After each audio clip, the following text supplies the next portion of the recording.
HAF700 에보 블랙이라는 제품이고요. 60만원 넘어요. 60만원 넘는 제품이고, 크기가 얼마 정도 되냐면 그 옆에 있는 다크 플래시 DLX21 사이즈 정도 되거든요. DLX200인데 DLX21이 요 정도 사이즈가 나와요. 요 정도로 크고요.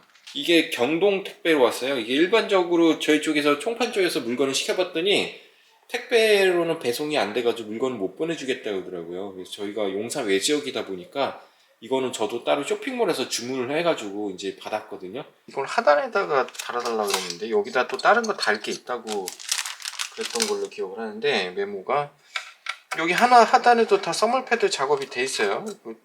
M.2가 3개가 다 써멀패드 작업이 다 돼 있거든요.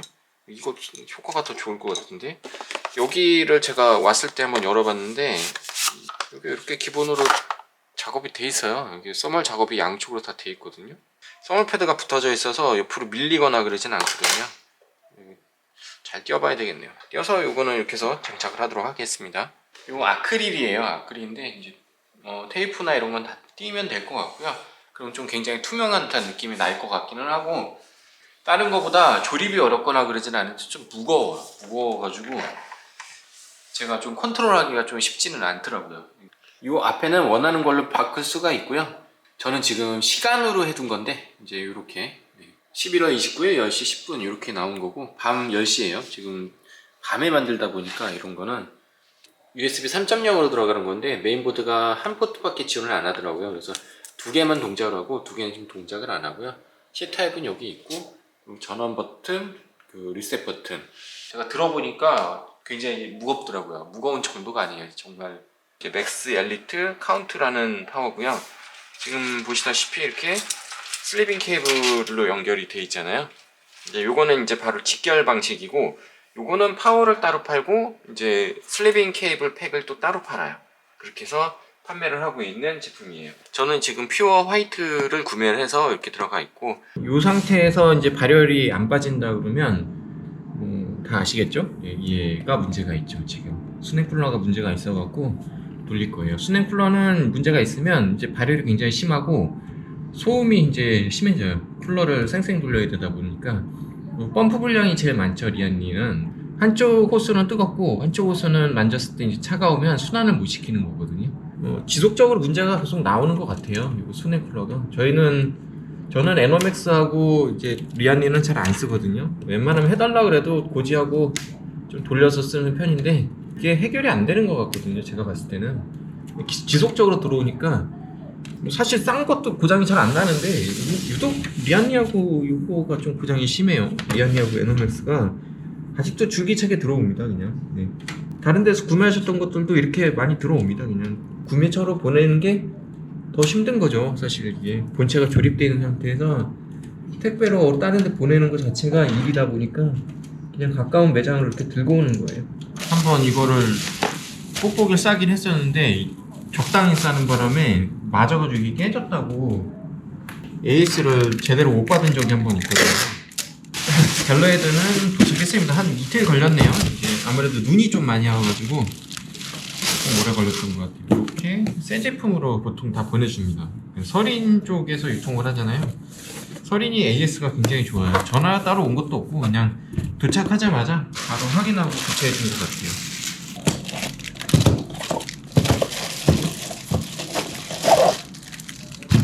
먼저 거는 2110이었는데 2207이에요. 이 정도면 거의 최신 버전이라고 생각이 듭니다. 쿨러 소음이 굉장히 심하죠. 이게 온도가 높아서 아마 이렇게 소음이 심한 건 아닐 거고요. 조립할 때 저 펌프 핀하고 CPU 핀하고 반대로 해놔가지고 아마 요거 CPU 핀 쪽이 지금 플로드로 잡혀 있을 것 같아요. 그래서 바이오스 설정을 좀 바꿔 놓도록 하겠습니다. 원래대로. 그리고 LED는 지금 5V를 사용을 안 했고 요거를 사용을 했더라고요. 그래서 그냥 요거 그대로 연결했습니다. 눌러서 스윙도 오고 눌러서 사용하시는 게 더 편할 수도 있기 때문에 저거는 원래 조립했던 대로 그대로 했고요. 자, 여기에 이제 CPU 펜이 이제 스마트 펜 이렇게 낮아져야 되고요. 이제 쿨링이 계속 내려갈 거고요. 펌프는 지금 플로드로 DC로 플로드로 돌고 있어요. 3200 정도니까 이제 플로드가 맞는 거고요. 이제 CPU는 계속 내려가죠. 이렇게 이 정도면 뭐 온도 착하게 잘 잡히는 것 같아요. 12700F 같은 경우는 수냉 쿨러 안 써도 공냉 쿨러로 어느 정도 커버가 되다 보니까 컴퓨터고요. 오전에 맡겼는데 아직 못 봐가지고 지금 보려고 합니다. 이제 조립이 되다가 마른 상태고요. 이렇게 돼 있고 어세신 들어가 있네요. 어세신 들어가 있고 식스펜 이게 뭐였더라? 이게 많이 조립했던 건데 베놈인 것 같아요. 베놈에다가 들어가는데 너무 좁죠. 이제 이쪽 안쪽에 이지 디버그 램프 중에 CPU 들어오고 전원이 안 들어온 상태였어요. 이제 다른 간단한 접촉 불량이나 조립에 관련된 실수였을 가능성이 굉장히 높은데 어쨌든 뜯어야 될 것 같아서 이건 맡겨놓고 가라고 이야기를 했고요. 사용에 비해서 케이스가 너무 작아요. 그래서 케이스는 아마 기존에 사용하던 거고 업그레이드 형태로 지금 교체가 된 것 같아요. 지금은 이것저것 원인 찾느라고 이렇게 좀 사방팔방 선들이 나와 있었을 거예요. 애초에 이렇게 그냥 조립하고 끝내려고 그랬던 게 아니고 요즘 많이 쓰는 메모리 들어가 있네요. 6000클럭짜리 G스킬 거 메모리가 들어가 있고 이제 16기가 두알 들어가 있습니다. Z5 13600K네. 메모리를 너무 비싼 걸 넣었네요. 구성에 비해서 스탠드오프 하나도 안 박혀 있다 보니까 너덜너덜 하죠. 우겨 넣으면 들어가긴 했을 건데 이제 간격이 틀리죠. 여긴 좁고 여기는 넓은데 조립하면서 좀 실수가 있었나 봐요. 얘는 공간상 AG6용이 나왔을 수도 있어요. 메인보드는 박격포 DDR5 모델이에요. 원상태로 만드는 게 힘들어요. 바이오스 업데이트가 안 됐나 보다. CPU에서 불 들어와 있고요. 증상이 똑같네요. 자, 요거 바이오스 업데이트 한번 진행해 볼게요. 지금은 12100 CPU를 꼽았는데 똑같죠? 증상이 넘어가지 않아요. 메모리가 인식이 안 되는 쪽으로 이제 봐야 될 것 같아요. 그냥 일반 삼성 메모리 같은 거 한번 꼽아봐야 되겠어요.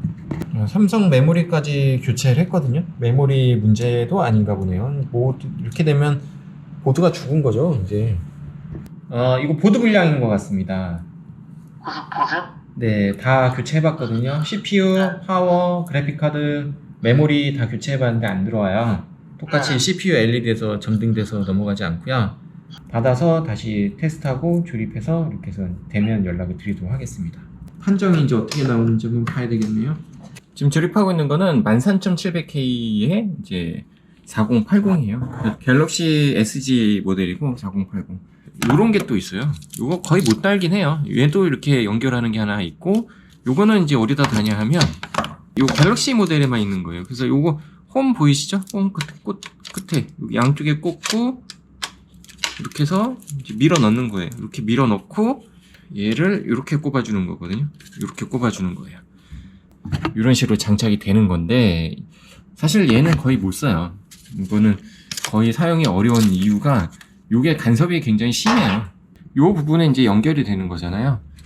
대부분의 보드가 그런데 여기에 C타입이 있어요. C타입, 전면 C타입이 있기 때문에 C타입하고 얘, 그리고 메모리 방열판이 좀 큰 애들, 옆으로 피어나오거나 이런 애들은 또 걔가 다요.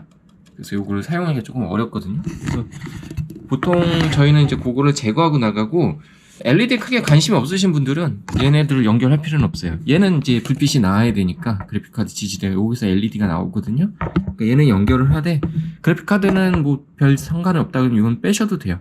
4090이나 4080이나 크기는 거의 다 똑같은 것 같아요. 지금 맥셀리트 850짜리를 넣었는데 이게 없더라고요. 기본으로 구성이 안 돼 있대요. 그래서 이거는 어쩔 수 없이 이렇게 해서 나갈 거고, 이렇게 넣어야 되나? 이렇게 넣어야 되겠다. 핀을 잘해야 됩니다. 이게 핀이 휘면 또 안 된다 그러니까 여기까지는 최대한 안 쉬게 넣어야 되는 거고요. 브라보트의 3100M입니다. 3100M이고 LS720이 들어가 있는 상태예요. 이렇게 5V 허브가 있기 때문에 전체적으로 색 연동하기는 좀 좋은 것 같아요. 다크 플래시나 이런 것들은 5V 허브가 없잖아요. 그래서 그 부분이 조금 아쉬운데 이게 장단점이죠. 이제 연결을 하게 되면 또 힘든 부분이 또 있어요. 펜허브도 있고 이제 5V 연동도 되고, 여기 하나가 틀린 데는 여긴 꼭 들어가야 돼요. 얘 기준으로 나머지 펜들을 돌리는 거거든요. 그래서 여긴 꼭 들어가야 되고, LED 스위치를 상단에서 눌러서 조절하는 방식이고, 저는 아래 PWM 여기다 연결했는데 기가바이트는 여기가 펌프선이에요. 그래서 이거는 CMOS에서 또 조절을 해야 돼요. 여기에 펌프선이 있고 여기는 이제 CPU 옵션이에요. 그리고 여기에 시스템 쿨러들이 있는데 기가바이트는 이제 하드웨어를 굉장히 잘 만드는 회사긴 한데 이래저래 조금 하드웨어가 뭔가 궁합이 조금 이상해요. 그래서 항상 좀 불편함이 좀 있어요. 여러 가지 불편함이 있고 이거를 펌프선을 여기나 에이수스처럼 여기다 옮겨줘야 되는 게 아닌가 싶고요.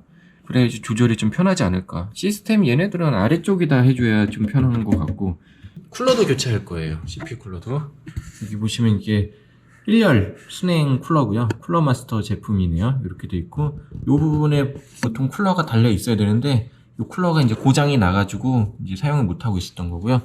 샌드위치 구성으로 후면에 이렇게 돼 있어요. 제가 봤을 때는 이 쿨러가 반대로 달려 있어가지고 사실 이렇게 먼지나 이런 게 많이 안 들어가 있긴 해요. 그리고 소음이 굉장히 심했다고 하더라고요. 6700K 제품이고 요거 수냉 쿨러는 드러내고 쿨러가 아예 이제 망가져가고 사용을 못하니까 드러내고 간단한 기본 쿨러로 교체를 할 거고요. 쿨러 보시면 이거는 이제 제대로 장착이 안 됐던 거죠. 예. 서멀이 도포된 거 보면 좀 아쉽지만 처음부터 소음이 굉장히 심했다고 하더라고요. 서멀이 한 번도 이렇게 퍼졌던 흔적이 없죠. 이제 동그랗게 여기까지면 되고 이쪽만 살짝 걸쳐서 들어와 있었던 것 같아요. 이제 조립 불량이죠. 이거는 다나와에서 처음 조립했을 때 케이스만 교체했는데도 꽤 깔끔하게 잘 되네요.